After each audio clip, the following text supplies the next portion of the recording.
Em sua opinião e experiência, já observou ou presenciou algum ato de racismo religioso? Sim, na minha opinião e por experiência, sim, várias vezes. E particularmente, né, até por ter vínculo com as religiões de matriz africana, em particular com o candomblé, além de já ter sido particularmente, pessoalmente, né, passado por isso, a gente acompanha, né, vários manifestações de repúdio, né, a esses atos, né? Aí é bom falar um pouquinho da história, né? A gente no Rio de Janeiro, aí falando de estado, né?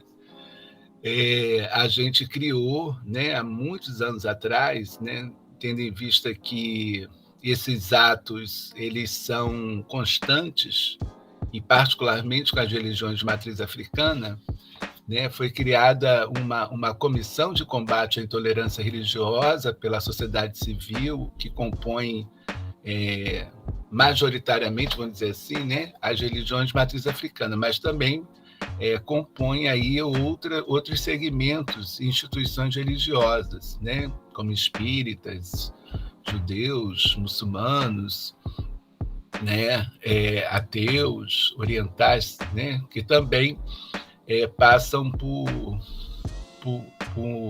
por intolerância, né, com um conteúdo de racismo religioso. E depois, em decorrência até dessa pressão da sociedade civil, há muitos anos atrás, o governo do Estado criou um grupo de trabalho de intolerância religiosa, chamava GETIREL. E esse grupo de trabalho criou depois, né, assim, na sequência, né, um centro de referência, né, de combate à intolerância e à garantia da liberdade religiosa, e a gente fez um plano, só que esse plano ele não foi para frente, né? Então, mas ele criou um dispositivo de articulação e de denúncia, né? Tinha um número de telefone exclusivo para isso, né? Além do próprio Disque 100, né? Do governo federal. E a gente, na época, eu lá na UERJ, a gente coordenava o PROAFRO, Programa de Estudos e Debate de Povos Afro-Brasileiros, né? E a gente acompanhou vários, né? Até um caso que foi emblemático, foi de uma menina, agora não lembro mais o nome dela, que recebeu uma pedrada, né? Na cabeça. Isso a gente fez um ato lá na UERJ com relação a isso, né? Mas são várias formas. Por exemplo, se você andar pelo centro da cidade, hoje não tanto, né? Em particular aí no Rio de Janeiro, né? Hoje você não vê tanto como via um determinado tempo atrás, né?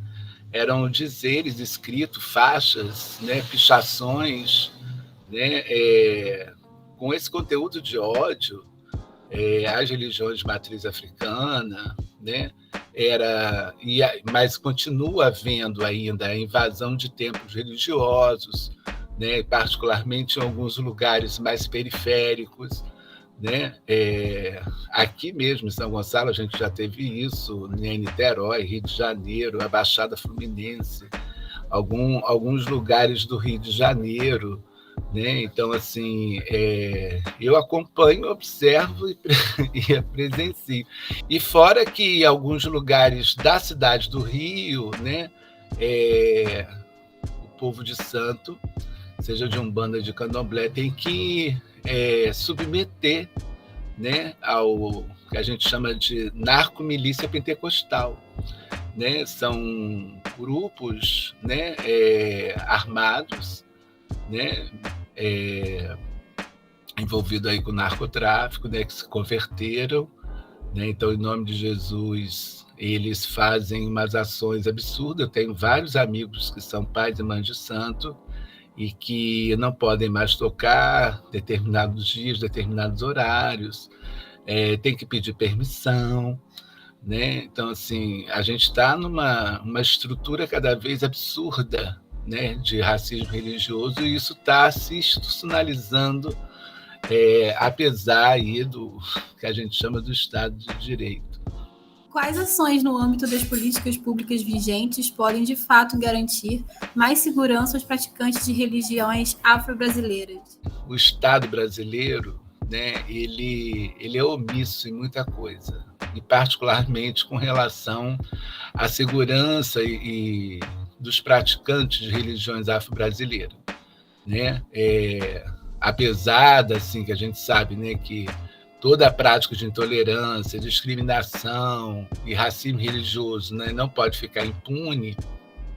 Já visto aí as denúncias públicas, né, as batalhas, né, no espaço da esfera pública, as ações jurídicas, né, porque a gente entende que o Estado deve responder, né, e enfrentar, né, com uma política pública específica com relação à proteção, né,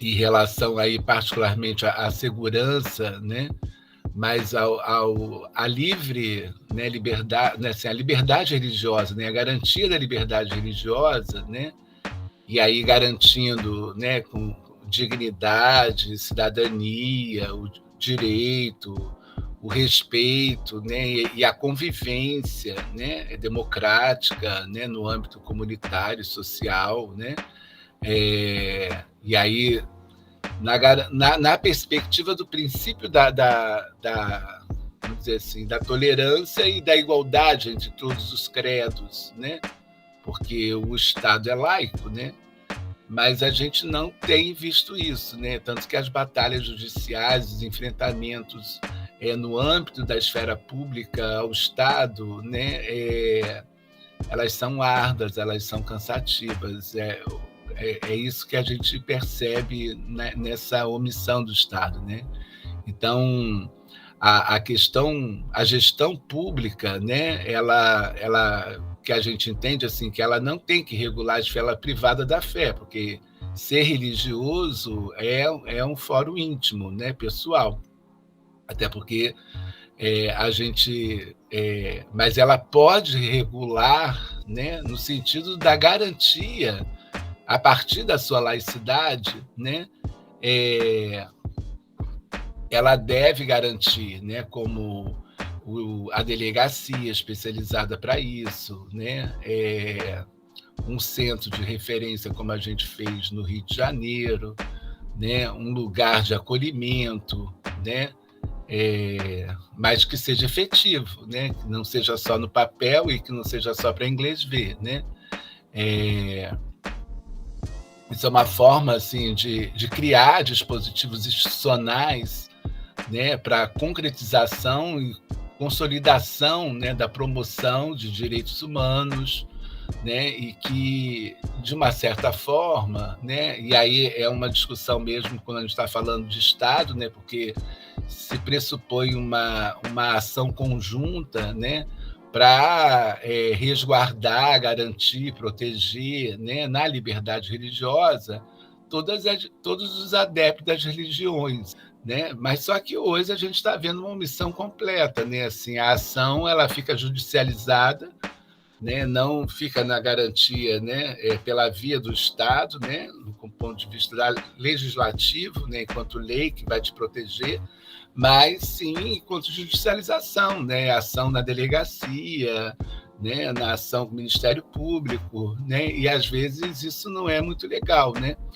E é justamente vamos dizer assim, nesses últimos tempos a gente teve várias campanhas, né? Como Tire as mãos do meu sagrado, não toque nos nossos terreiros, né?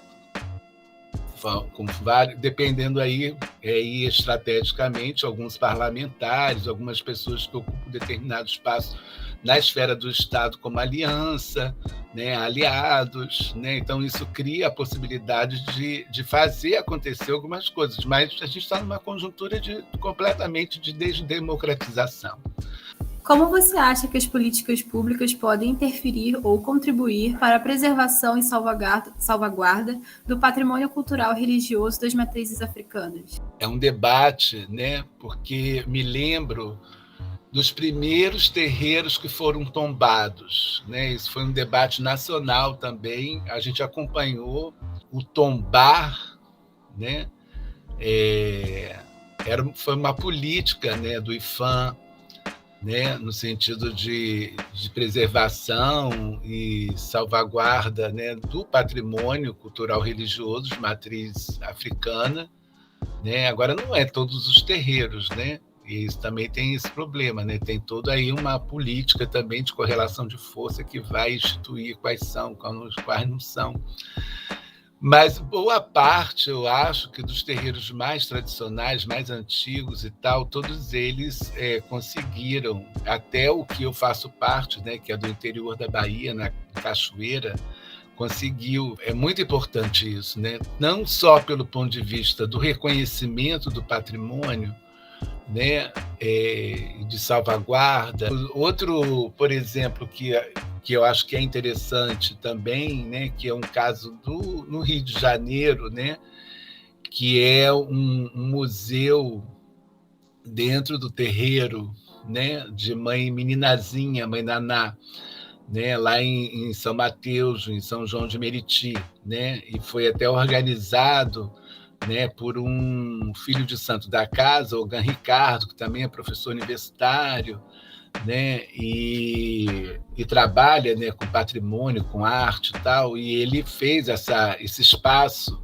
né, das primeiras peças, que também é uma casa antiga, né, então são vários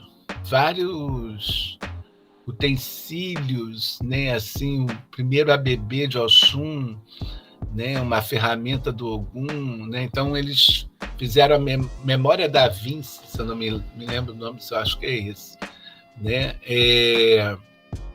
Então, assim, boa parte, né, dessas, nesse caso, essa iniciativa, ela teve colaboração com o Estado, né, através de financiamento de edital, né? E de uma certa forma a gente está falando de uma instância de política pública também, né? Que faz essa preservação, né? Por outro, né, eu acho que mas é próprio da política pública nesse sentido de estimular, né, essa produção de espaço de memória, né? Essa produção, né, da preservação dos utensílios, né? Porque é isso, né? Primeiro você tem um problema com o reconhecimento, né, desses espaços como espaços patrimoniais, né, material e imaterial, né? Então isso é um processo, né? Depois estabelecer, né, como salvaguardar, né, e preservar essas memórias, né? E aí é tão longo esse processo, né? E vai depender muito de alianças, né? Porque assim a política está posta, né? Está lá, tem toda uma processualidade a se cumprir, né? Mas também tem a questão do financiamento, né? Porque isso não é muito privilegiado, né? Até mesmo para repasse de verbas, né? Para fazer a gestão. Então, assim, eu acho que a gente ainda tem, apesar da gente ter essas garantias, a gente tem pouca contribuição, né? Assim, de efetivar, né?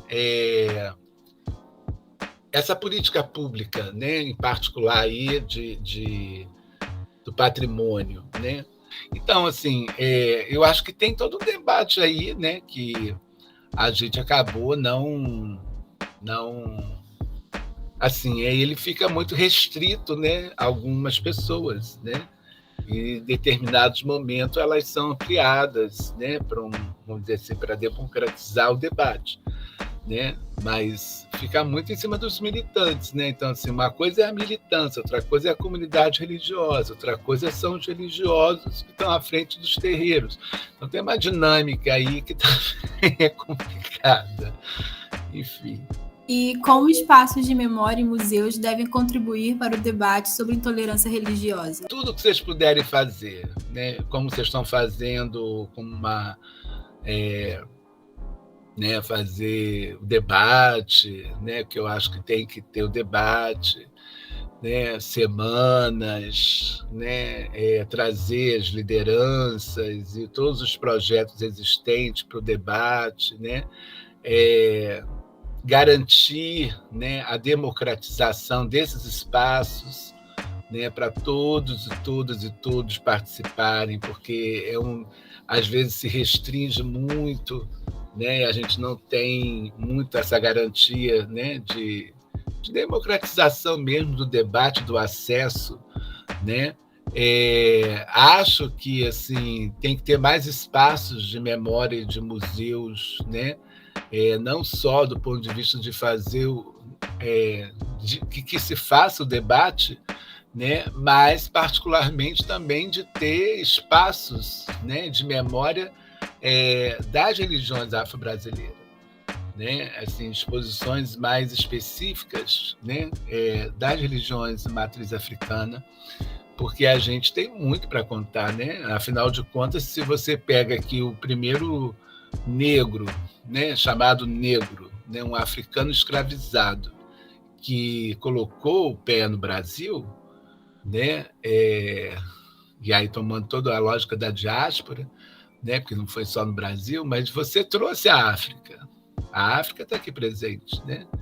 E essa desvalorização, né, da cultura africana, né, inclusive na sua religiosidade, quando ela porta, né? Então, assim, é importantíssimo, né, contribuir para esse debate da materialidade dessa cultura, né, da história desse povo, né? A gente tem muito pouco, apesar de uma obrigatoriedade, né, da lei, né, a 10.639, né, de 2001, com relação à obrigatoriedade, né, do estudo, né, dos primeiros anos até a universidade, a obrigatoriedade da disciplina de História e Cultura de África, né?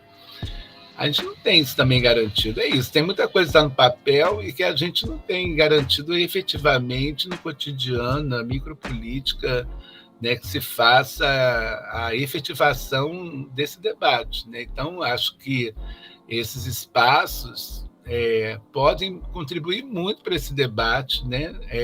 No sentido mesmo das exposições, né, de fazer o debate acontecer, né?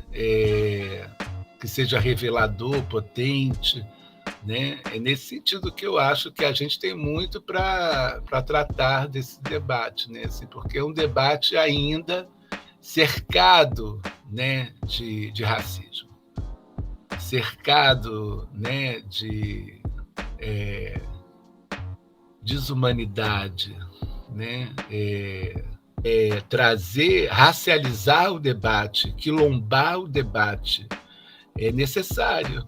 As ditas minorias, né, porque a gente está trabalhando com uma lógica de maioria branca, né, cristã, fundamentalista, então as minorias elas não têm garantia, né? Então, assim, eu acho que esses espaços, né, mesmo sendo espaços governamentais, na maioria das vezes, né, estão articulados à esfera pública, devem realizar, sim, uma contra-hegemonia dessa questão, né? Estipular assim, uma articulação de resistência no sentido de fazer atividades que possam contribuir, né, para a denúncia, né, tanto do racismo do Estado como na sua necropolítica, porque a gente isso tem que ser denunciado, né? São os crimes, né, que estão colocados aí, né? Isso está colocado no Estatuto da Igualdade Racial, está colocado, né, na Lei CAO, está colocado na Constituição, né? Então a gente respaldo legal se tem, né? O que não tem é efetivação de fato, né? De garantir a liberdade religiosa.